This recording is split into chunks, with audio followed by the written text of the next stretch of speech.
for 50 days have been shut inside. 50 days, 900,000 Indian troops have shut in their homes. At least what I expect the international community to do is to ask them to lift the curfew. It's inhuman. It's violation of every humanitarian. आलमी बरादरी curfew खत्म कराए। वज़ीर आज़म इमरान खान का अमरीकी council of foreign relations में खिताब। पाकिस्तान हमसायों से बेहतर ताल्लुकात चाहता है, करतारपुर राहदारी इसीलिए बनाई। Pakistan, by joining the US after 9/11, committed one of the biggest blunders. 70,000 Pakistanis died in this. We had some say over 150 billion, some say 200 billion, some economists Pakistanis, 200 billion lost to the economy. And on top of it, we were blamed for the US not winning in Afghanistan. दहशतगर्दी के खिलाफ अमरीकी जंग में कूदना सबसे बड़ी गलती थी। पाकिस्तान को $200 अरब और 70,000 जानों का नुकसान हुआ। वज़ीर आज़म का कहना है पाकिस्तान और अमेरिका ने सोवियत यूनियन के खिलाफ मज़ाहमत को मुनज़्ज़म किया। 450 ministerial level people in the last 5 years have been put into jail on corruption. I mean, I wish I could do that in my country. But, you know, we have our limitations, but it has to be admired what they've done in terms of taking what China is now. I mean, 30 years ago, you wouldn't believe what they've been able to achieve. Pakistan के बड़े सियासी रहनुमा corruption मुकदमात में जेलों में बंद हैं। माजी की हुकूमतें बदउनवानी के बायस अखलाकी तौर पर हुक्मरानी का जवाज खो चुकी थीं।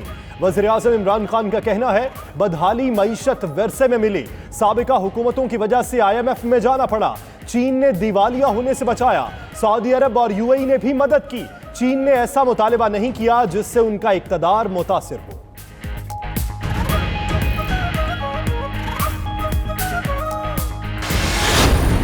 वज़ीर आज़म की न्यूयॉर्क में बरतानवी हम मनसब और चीनी वज़ीर ख़ारिजा से मुलाकात। इमरान खान 10 बजे अमरीकी सदर से मुलाकात करेंगे। तुर्की, स्विट्जरलैंड के सदूर और अतालवी हम मनसब से भी मुलाकातें होंगी।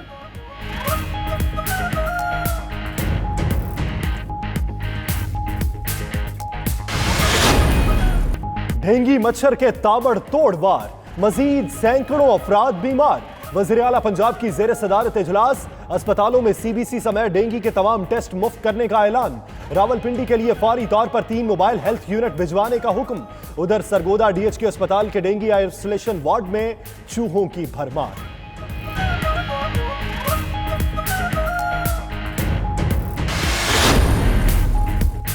फयाज चौहान के बेटे के इम्तिहानी नंबर गैर कानूनी तौर पर बढ़ाए गए। इंक्वायरी रिपोर्ट में साबित, हेड एग्जामिनर सलीम रमजान के खिलाफ कार्रवाई के लिए रिपोर्ट सेक्रेटरी हायर एजुकेशन को इरसाल। बेटे ने किसी का हक नहीं मारा, मामला स्कैंडलाइज किया जा रहा है। सूबाई वजीर की मंतक उज़मा बुखारी कहती हैं चौहान ने असर और रसूख इस्तेमाल किया, अब किसी मुलाजिम को कुर्बानी का बकरा बनाया जाएगा।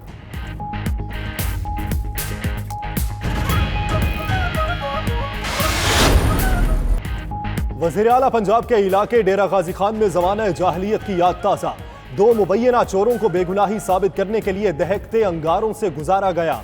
गुलजमान के खिलाफ बंदूक चोरी के इल्जाम पर पंचायत ने फैसला सुनाया। नौजवान का कहना है आग पर ना चलने की सूरत में कत्ल की धमकी दी गई। SHO और एहलकार वडेरों से मिले हुए हैं। उधर उस्मान बुजदार का वाक़ये का नोटिस। कराची में बादलों और तेज हवाओं की एंट्री, शहर के मुख्तलिफ इलाकों में बारिश। सुरजानी, मलीब, गुडाब, गुलिस्तान जौहर, हसन स्क्वायर, शाहराह फैसल, कयूमाबाद में तेज बारिश। फेडरल बी एरिया में मट्टी का तूफान। नेशनल स्टेडियम में पिचेस को ढांप दिया गया। बारिश के बाद कई इलाकों में बिजली की फराहमी मुतासिर।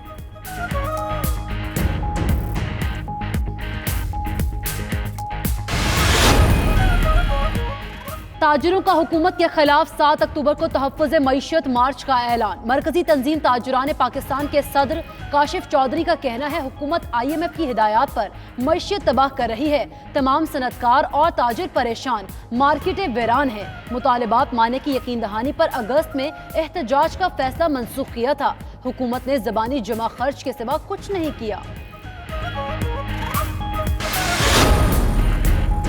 इस्लामाबाद के मुजव्विज़ा धरने पर पाकिस्तान पीपल्स पार्टी के JUI फेस इख्तलाफात। पीपल्स पार्टी ने JUI के मौक़िफ़ को मुस्तरद कर दिया।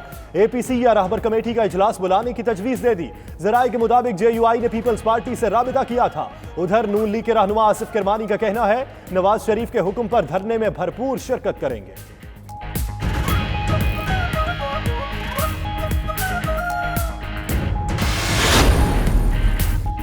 सरकार के रेंटेड पावर प्रोजेक्ट रेफरेंस में नैब की बड़ी कामयाबी। रेफरेंस के शरीक मुल्जिम मोहम्मद अनवर बरोही ने प्ली बार्गिन कर लिया।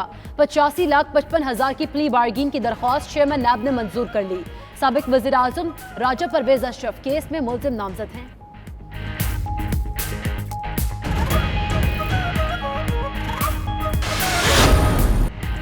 साबिक डीजी पाक्स लियाकत कायम खानी 14 रोजा रिमांड पर नैब के हवाले। एहतसाब अदालत इस्लामाबाद का कायम खानी को 7 अक्टूबर को दोबारा पेश करने का हुक्म। उधर असिस्टेंट डायरेक्टर पाक्स रहने वाला एक और अफसर लियाकत कायम खानी का फ्रंटमैन निकला। घोस्ट कंपनीज बनाकर अरबों रुपए के ठेके देने का इंकशाफ।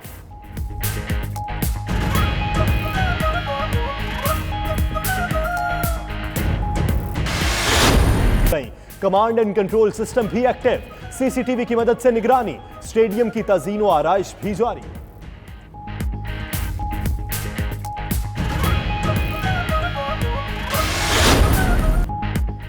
हीर रांझा के तख्लीकार सूफी शायर पीर सैयद बारिश शाह रहमतुल्लाह अलैह के सालाना उर्स की 3 रोजा तकरीबात का आगाज।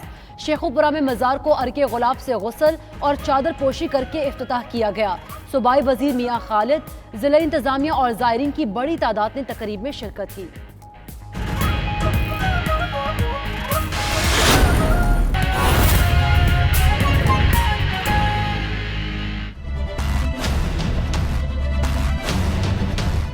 बिस्मिल्लाहिर्रहमानिर्रहीम, अस्सलाम वालेकुम। प्राइम टाइम बुलेटिन में मैं हूं आपके साथ यासिर रशीद और मैं हूं आपके साथ सैयदा इकरा बुखारी। हेडलाइंस आपने जाने बुलेटिन का आगाज करेंगे। नाज़रीन, क्या पाकिस्तान में सियासी हलचल मचने वाली है? जेल में बंद सियासी क़यादत क्या सोच रही है? 500 रुपए वाले 87 करोड़ नोट कहां गए? दहकते अंगारों पर कौन चला? वजीर के बेटे ने कैसे की 2 नंबरी? नाज़रीन, वज़ीर आज़म इमरान खान को घर भेजने के लिए मुस्लिम लीग नून ने मौलाना फजलुर रहमान के कंधे से कंधा मिलाने का ऐलान कर दिया है। फजलुर रहमान के लॉन्ग मार्च और धरने में शिरकत के लिए कोट लखपत जेल में कैद नवाज शरीफ ने शहबाज शरीफ को हिदायत जारी कर दी। पीपल्स पार्टी के बरक्स मुस्लिम लीग नून हुकूमत के खिलाफ फ्रंट फुट पर आ गई। सेनेटर परवेज रशीद कहते हैं, हमारी क़यादत को मौलाना फजलुर रहमान के फैसलों पर एतमाद है। 92 न्यूज़ के प्रोग्राम हो क्या रहा है में गुफ्तगू करते हुए बोले, आज़ादी मार्च में शिरकत से हुकूमत पर दबाव बढ़ेगा। पीपल्स पार्टी ने असूली तौर पर उन मुतालबों की तो हमायत की है जो आज़ादी मार्च के मुतालबे, और उन्होंने बिलावल ने यह भी कहा है कि स्ट्रेटेजिकली वो उसको सपोर्ट भी करेंगे। हमने चूंकि फैसला ये किया है कि हमने मौलाना फजलुर रहमान साहब का साथ देना है।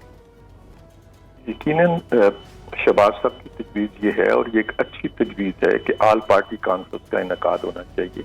जो दिन करीब आते चले जाएंगे तो जो सियासी दबाव है वो बढ़ता चला जाएगा, और उस बढ़ते हुए सियासी दबाव का मुकाबला एक ऐसा वज़ीर आज़म नहीं कर सकता जिसका तो पहले खुद अपना इंतखाब मशकूक था। हर तरफ से ही काफिले निकलेंगे और रुख सबका इस्लामाबाद भी। नाज़रीन, आप ये जानकर हैरान होंगे कि 43 खरब रुपए मालियत के 500 वाले 87 करोड़ नोट आगे पीछे कर दिए गए। ऐसा हम नहीं कह रहे, बल्कि ये इंकशाफ ऑडिटर जनरल ऑफ पाकिस्तान की ऑडिट रिपोर्ट में किया गया है। इतनी बड़ी रकम कब खुर्द-बुर्द की गई? ये कारनामा करप्शन का शाखसाना है या फिर सिर्फ गफलत और लापरवाही का नतीजा? आइए आपको बता दें।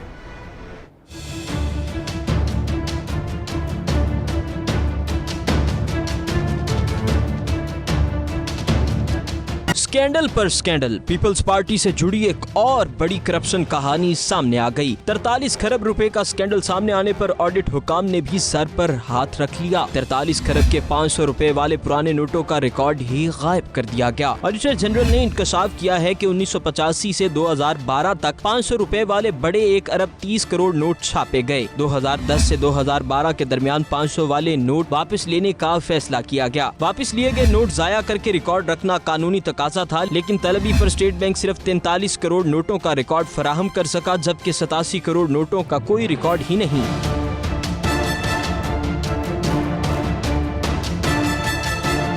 पुराने नोटों की जगह कितने नए नोट छापे गए ये भी मालूम न हो सका। ऑडिट हुकाम ने नोट जाली करेंसी के तबादले में इस्तेमाल होने का खदशा जाहिर कर दिया और खरबों रुपए के स्कैंडल के जिम्मेदारों का तयन करने की सिफारिश कर दी। और अब कुछ जिक्र उस 2 नंबरी का जो इम्तिहानी नंबरों में लगाई गई है। दूसरों को ईमानदारी के भाषण देने वाले पंजाब के सूबाई वजीर फयाज चौहान के बेटे के नंबर गैर कानूनी तौर पर बढ़ाने का इंकशाफ हुआ है। इंक्वायरी के लिए बनने वाली कमेटी सिफारिश करने वाले का नाम ही गोल कर गई।